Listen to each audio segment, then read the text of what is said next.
Hi, I'm Beth Wilson, and I'm here today with Ken Hyde. How are you, Ken? I'm well, thank you. And we are at your workshop, The Wright Experience, and I was wondering what the Wright Experience does and what fascinates you about the Wright brothers.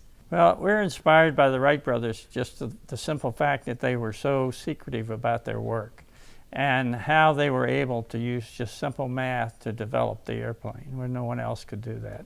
So that's our job, is to figure out what they were thinking and how they were building airplanes. And you build these airplanes, correct? We do. We build the aircraft and we reverse engineer them. We have aerodynamists look at them. We put them in wind tunnels. We flight test them and get as much data as we possibly can.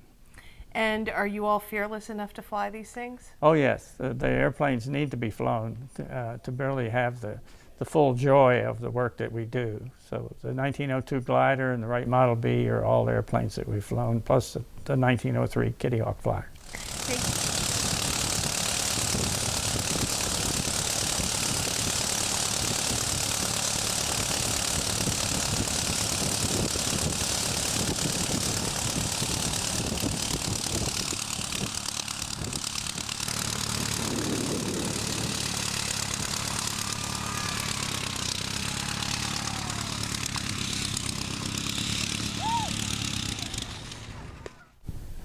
This is STEM in 30.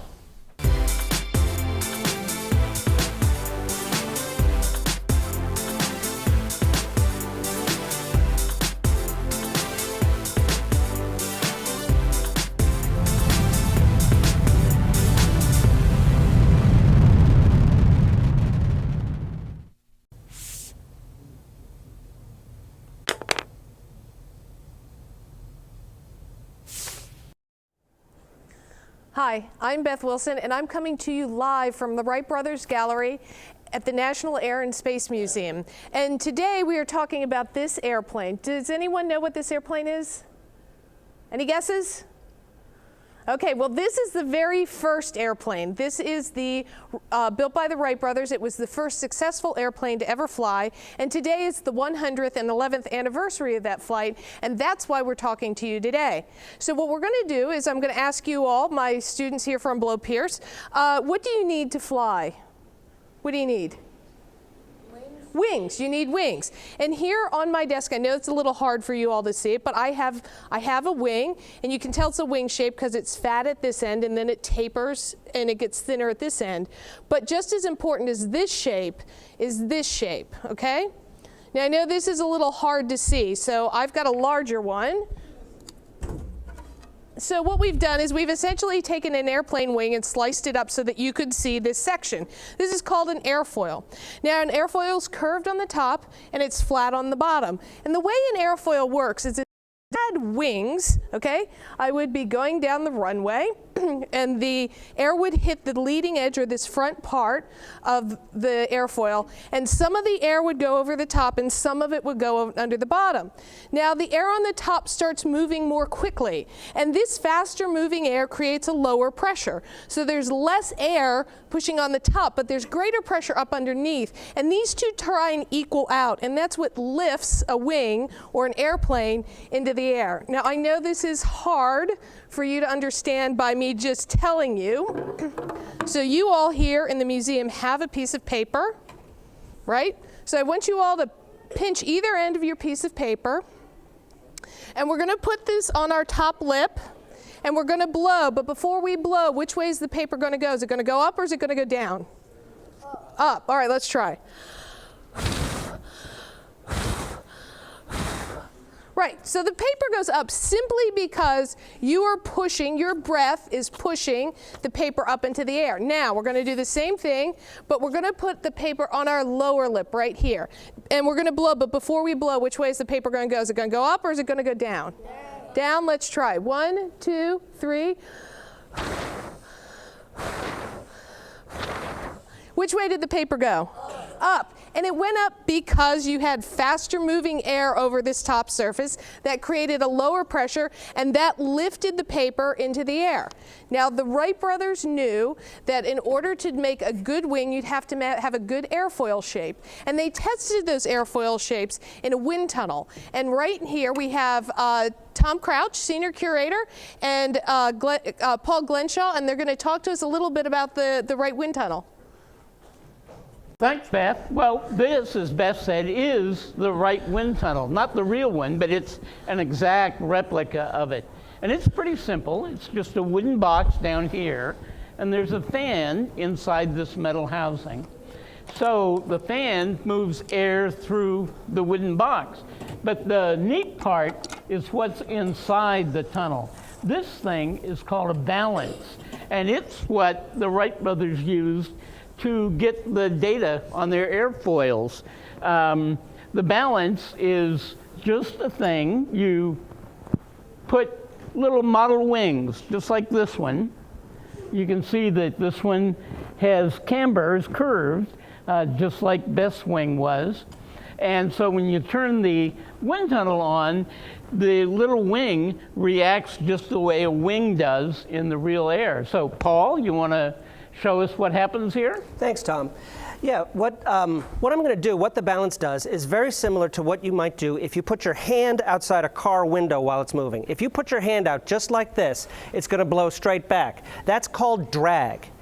But if you turn your hand a little bit so it's like this, your hand's going to go up. You're going to get faster moving air on the front, slower air on the bottom, and you're going to get that lift effect.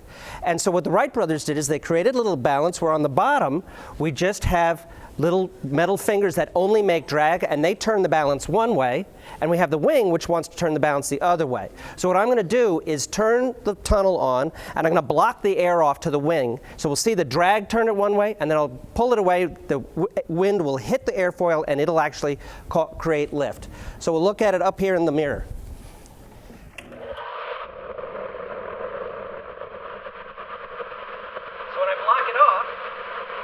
Rotates, the drag is pulling the balance that way, and when I pull it away, the wing rotates that way.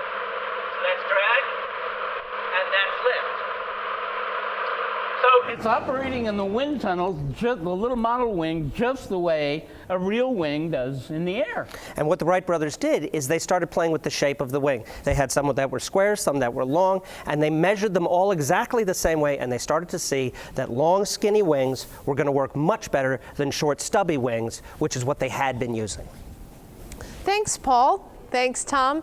And we have an online question. Tom, can you tell us how big was the Wright brothers airplane? Well, this is the real Wright brothers airplane. And so you can see roughly what size it is. There's Orville laying there on the airplane. So there it is. Okay, and we have a question in the audience. Why did they think of building it? Why did they want to build an airplane? Why did they want to build an airplane? Tom, can you tell us why did they want to build an airplane? Well, a lot of people, when they were working right at the beginning of the 20th century, a lot of people were interested in the invention of the flying machine. Flying is something people had dreamed about for a long, long, long time. And bit by bit, pieces had fallen into place. And so there was a sense, Wilbur and Orville had it, and other people did too, that the time was ripe. A lot of pieces were in place, and this was the time to really attack the flying machine problem. And Wilbur and Orville had been interested in flight since they were your age. So they thought about this a lot. Okay, and we have another online question. And the question is, what was the Wrights' very first invention? Well, the Wright brothers didn't start with the airplane. Their first business that they did together was to run a print shop. They printed little neighborhood newspapers and other things, shopping flyers and that kind of thing. And Orville actually built a very different kind of printing press that just really impressed printers all over Dayton, their hometown. When they were operating their bicycle shop, they invented a special bicycle wheel hub as well. So, I mean, they were inventive, creative guys, and that was happening before they turned their attention to the flying machine. Okay, and speaking of bicycles, You all can see I have a bike on my table. Why do you think I would have a bicycle on this table? Why is this bike here? A, the safety bike became popular in the late 1880s. B, there are bicycle parts on the 1903 Flyer. C, the Wright brothers built bicycles before they built airplanes. Or D, all of the above.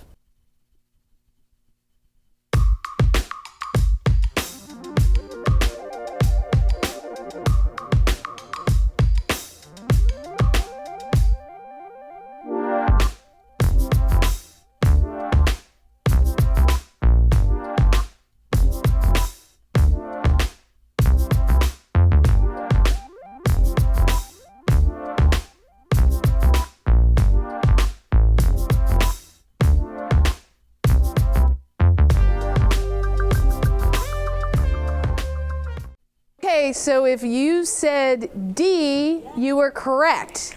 It was all of the above. And to explain a little bit more about how bicycles and airplanes are related, I spoke to our chief curator, Peter Jacob, and he's going to talk to us a little bit about it.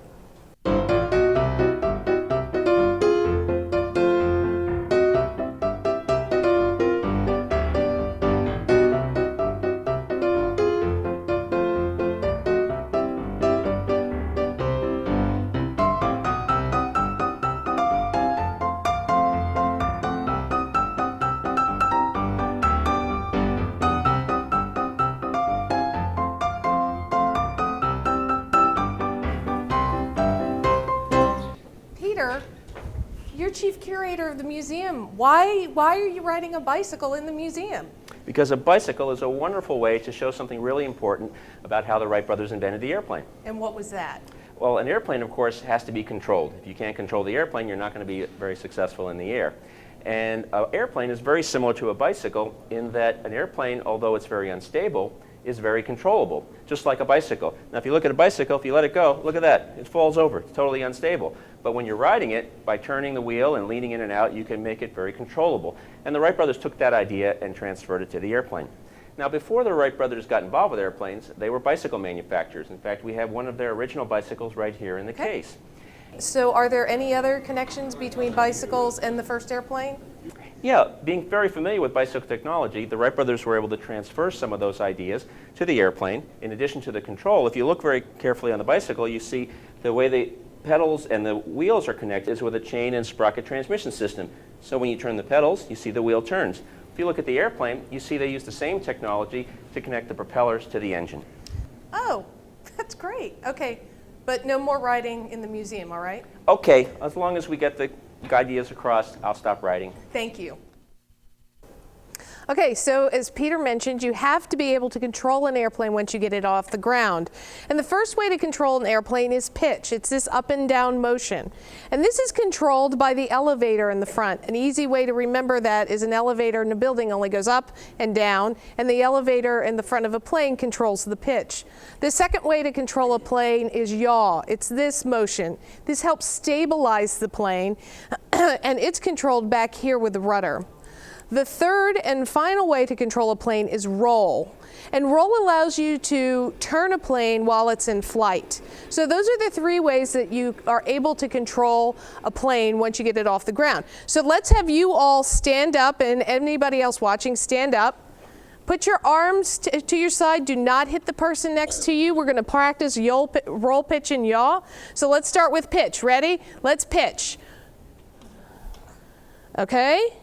Now we're going to yaw, yaw, yaw, yaw, and now we're going to roll. Roll, roll, roll. Okay, I think you guys have got it. Good job. Go ahead and sit down. One of the challenges that the Wright brothers had was to try and figure out how to make an airplane roll. There were a lot of people working on inventing the airplane at the same time that the Wright brothers were, and they were all trying to figure this problem out. Well, the older of the two brothers, Wilbur, had sold an inner tube at the bicycle shop, and he was playing with the bike, and he was bending, or he's playing with the box, and he was bending the box like this. And he thought to himself, gee, you know, if I can get a wing to change shape like this, I can get it to roll, because what's happening is on this end, when this side goes up, there's greater lift, so that side will go up and this side will go down. And if I switch it, it'll go the other way. So I could get a plane to roll if I can change the shape of the wings. Now, he didn't go out and just invent the airplane. He had to do some experiments, and one of their first experiments was their kite. And Tom Crouch is going to discuss the kite with us today. Thanks, Beth. Indeed, what we have right here is a full-scale model of the very first aircraft the Wright brothers built, and it was a kite. And as Beth explained, they began by figuring out how to control an airplane in the air in roll, pitch, and yaw. And the tough one was roll. And having come up with the notion of twisting the wings, changing the geometry of the wings, they wanted to test that idea. And they built this little kite. It's got about a 5-foot wingspan, and these things down here are the kite sticks. It has 2 lines, so you actually fly it by holding the sticks like this, and the kite's up there. If you move your thumbs forward like that, what'll happen is the bottom wing will move forward, or backward rather, and the top wing will move backward, the bottom wing moves forward. And just the opposite if you put your thumbs the other way. But the neat thing is, if you oppose your thumbs like this, what happens is that you put a twist, a torsion, across the wing. And if you look at this wing, this is angled up more than that is, right? So which side's going to have the most lift, do you think? This side or that side? This side, absolutely. Because you've not only increased the angle, but the lift. And you can do just the same thing on the other side. And so this is how the Wright brothers, by maneuvering their kite, discovered how to control an airplane and roll. And so as we have to be able to control the airplane, but they didn't use strings on the airplane, did they? They didn't. No, they didn't. So we went to the Wright Experience, and we have a video showing you actually how the wings change shape. So let's take a look. And how they're controlled. So we've been looking at the 1903 Wright Flyer that we have in the museum. But here at the Wright Experience, they have VinFizz.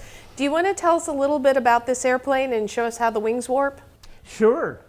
Well, this airplane, built here at the Wright Experience, is an exact replica, as close as you can come, to the original VinFizz, which is on exhibit in the Pioneers Gallery in our museum. This really is incredibly accurate. And of course, it's the airplane that Cal Rogers did make the first coast-to-coast flight with a good many stops, not all of them intended or pleasant, in fact. It's a Wright Model EX, it's called. And it's a fairly typical control system for Wright airplanes of this period. Of course, from 1900 to 1905, they were laying down on the airplane, so they had different controls. When they went to upright seating to carry a passenger, they had to have upright controls. And again, these are typical of Wright controls for this period.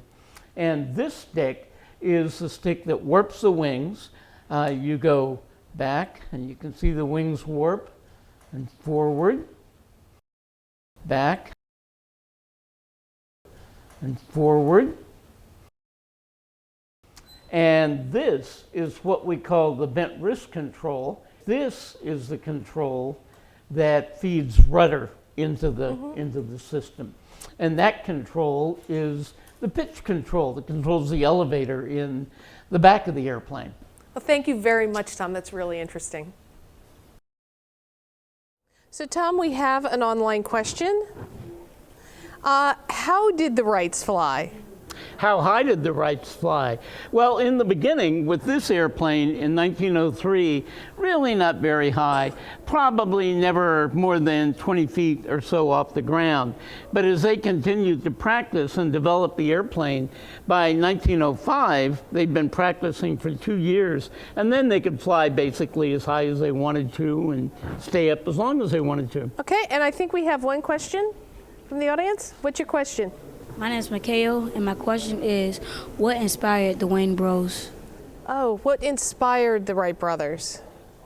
Well, as I said, a lot of people wanted to fly at the time the Wright brothers became involved. They weren't the only ones. Lots of people did.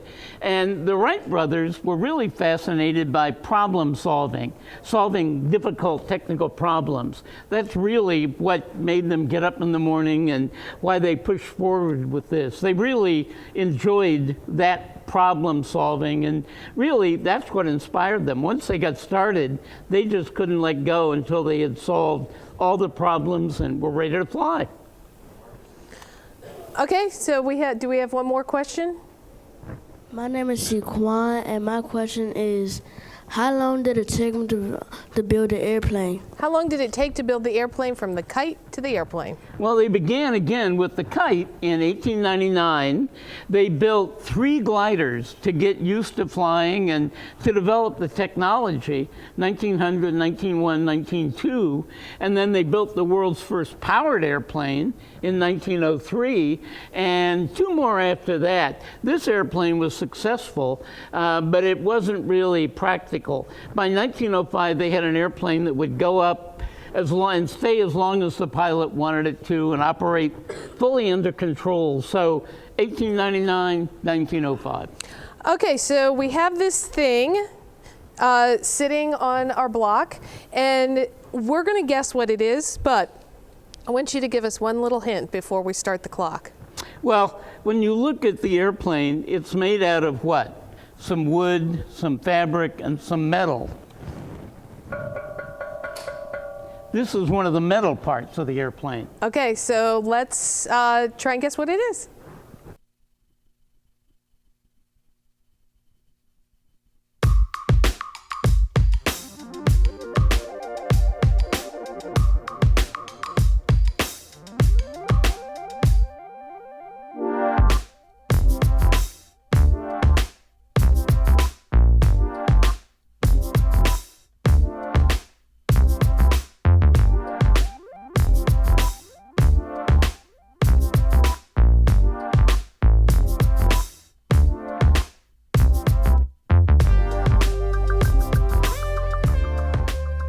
Okay, so what do you guys think this is? Shout it out. Engine! Okay, it is part of an engine, and Tom went to the Wright Experience, and we're going to show you some inside workings of an engine. I'm here with my friend Greg Cohn, who's the machinist here at the Wright Experience, and the best machinist I know. Greg does all of the engine work here and a good deal else. And this is a copy, really, of the engine that powered the 1903 Wright airplane, the world's first airplane. And Greg, would you tell us a little bit about it? Be glad to. All right, like he says, this is a cutaway of their first engine for their 1903 airplane. And their idea was to make it as simply and as light as possible. They were looking for 12 horsepower, which they knew would fly the airplane. They chose aluminum, which was new on the scene at that time. And when it comes to simple construction, otherwise, they had thin sheet steel for covers. They had bicycle chain for camshaft driving. They had bicycle tubing for lightweight connecting rods. No fuel pump. It used gravity feed to supply gasoline to the engine, which was then fed to a sheet metal manifold. They used what was called automatic intake valves. The suction stroke will actually pull this valve open to admit the fuel. They used mechanically operated exhaust valves. The ignition system, also very simple, called make and break. It has a copper bus bar that is supplied with low voltage. The voltage is then enters the combustion chamber itself by a contact, and at the proper instant, the points break, creates a spark. Well, thanks, Greg. You're welcome, Tom. Thank you. Okay, Tom, so you can't just have an engine. You have to have something else to propel the plane. So do you want to talk to us a little bit about what we have on the back here? Right. The Wright airplanes were all pusher airplanes. In other words, the propeller's on the back and pushes it forward instead of being on the nose and pulling it. And the propellers, in fact, were one of the most difficult problems that the Wright brothers had to face. They look pretty simple, but in fact, they're really pretty complicated. A propeller isn't like a screw going into wood. It's a rotary wing.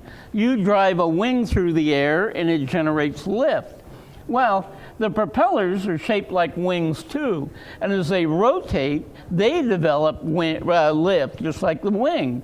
Only instead of lift, since they're faced this way, it becomes thrust and it moves the airplane forward. Okay, so we've looked at a lot of things today, but there's one more question we need to answer. And to answer that question, I talked to Peter Jacob again. So Peter, we're standing here in front of the actual 1903 Wright Flyer. And during this STEM in 30, we've looked at a lot of elements. We've looked at airfoils and control surfaces and propulsion. But the thing we haven't answered, the question we haven't answered is, why the Wright brothers? Why were they successful in inventing the airplane when so many others had failed? Well, of course, Wilbur and Orville Wright were extremely good engineers and had great ingenuity and applied those skills to solving all of these elements that you've talked about. But what really separated them from everyone else is they understood that the airplane was not one invention, but it was many inventions, all of which had to work together to have a successful flying machine. They had to have a good set of wings, a good structure, a good propulsion system, a good control system, and many other elements. So they worked on each of those things, and they knew they had to solve each of those things for the whole airplane to be successful. And today we call that a technological system, where all the components work together to achieve the successful engineering goal. Thank you so much for answering all of our questions about the Wright brothers today. My pleasure. Okay, and we have another online question. And the question is, what level of math skills did the Wrights need to build airplanes? Well, the Wright brothers had enjoyed math in school.